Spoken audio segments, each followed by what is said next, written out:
अब इस मोह को कौन दूर करेगा? तो उसके लिए विवेक चूड़ामणि की शरण में जाना पड़ेगा, संतों के शब्दों को श्रवण करना पड़ेगा, अनुभवी महापुरुषों की अनुभव की बात माननी पड़ेगी। इसलिए वो कहते हैं आदौ नित्य वस्तु विवेका परिगण्यते।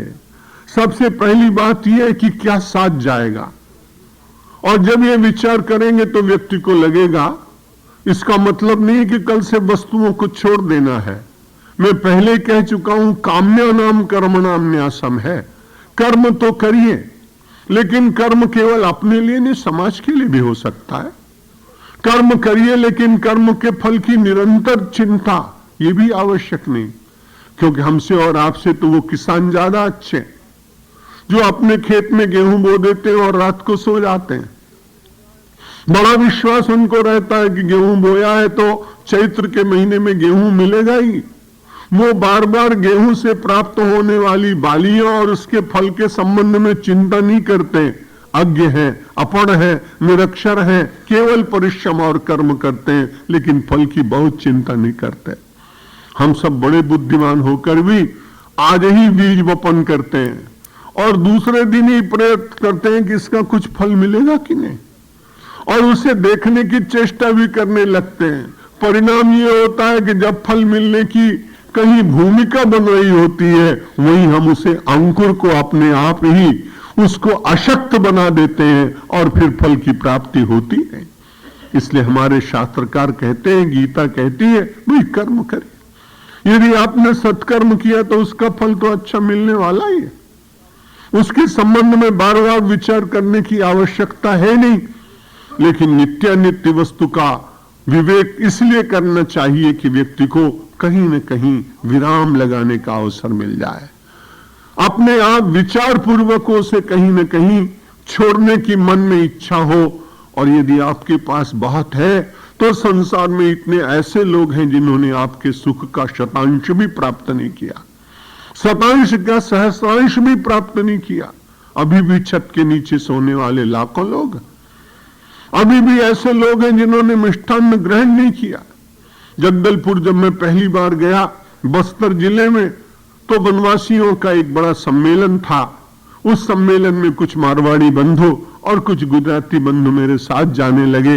मैंने उनसे कहा तो 2-4-10 मन मिठाई ले चलो, उनको बांटेंगे, वो बड़े प्रसन्न होंगे। पेड़े ले गए, कलाकंद ले गए, मिठाई ले गए। उनमें से अधिकांश लोगों ने गुड़ की जलेबी के अतिरिक्त कुछ खाया ही नहीं था। और बड़े आश्चर्य की बात, जब हम उनको देने लगे तो उन्होंने मना कर दिया।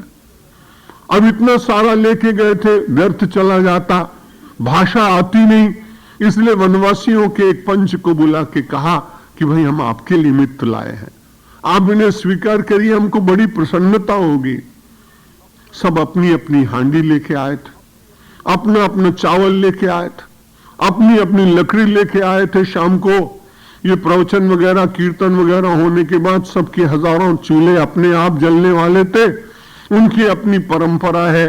मैंने बहुत समझाया तो उसने एक आदमी ने कहा कि अच्छा महाराज, आप हमारे लिए लाए हैं तो आज तो नहीं ही लेंगे, कल भी सम्मेलन है ना। मैंने कहा है।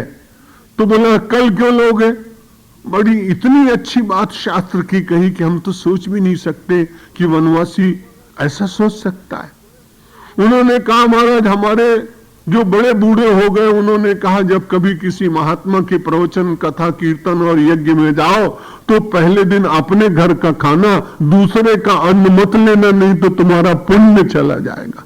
कैसी अद्भुत बात। उन वनवासियों ने फिर दूसरे दिन प्रसाद लिया।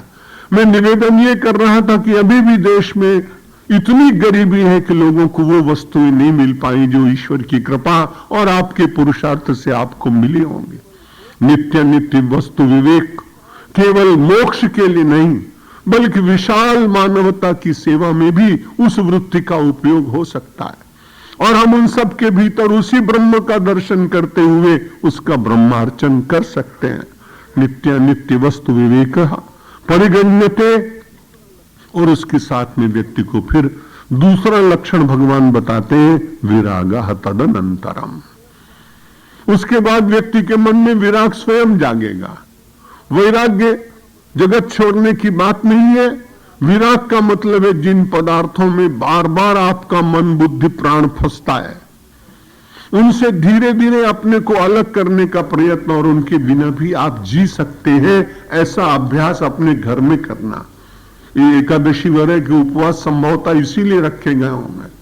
अब ऐसा कुछ होता नहीं, अब तो खाली मीनू परिवर्तन की बात। जब एकादशी होती है गुजरात में, मुझे बहुत आनंद आता है। विनोदी स्वभाव है मेरा, इसलिए मुझसे माताएं पूछती हैं कल एकादशी है, मैंने कहा मैं तो उपवास करूंगा। तो बोले उपवास माने काले 11 छे ना, रोज तो आपने 6 रस खाइए, लेकिन 11 ना दिवसे तो 11 रस જોઈએ। और आप विचार करिए तो वहां कहीं तपश्चर्या की बात नहीं रह जाती है। और विराग का मतलब है कि जिस प्रकार के जीवन में आप रोज जी रहे हैं, उससे थोड़ा हटकर सात्विक जीवन व्यतीत करने के। दिन में कई घंटों बात करते हो तो मन में अपने आप निश्चय करिए कि रविवार को, सोमवार को या मंगल को 6 घंटे बिल्कुल नहीं बोलेंगे। ये आपका विराग, वाणी का विराग, जिसके बिना आप न रह सकते हो। किसी को बताने की आवश्यकता तो है नहीं, क्योंकि ये व्यक्तिगत साधना है हर एक व्यक्ति की, और व्यक्ति को इसका लाभ प्राप्त होता है। इसलिए भगवान आदि शंकराचार्य कहते हैं, यहां मूत्र फल भोग विरागस तदनंतरम।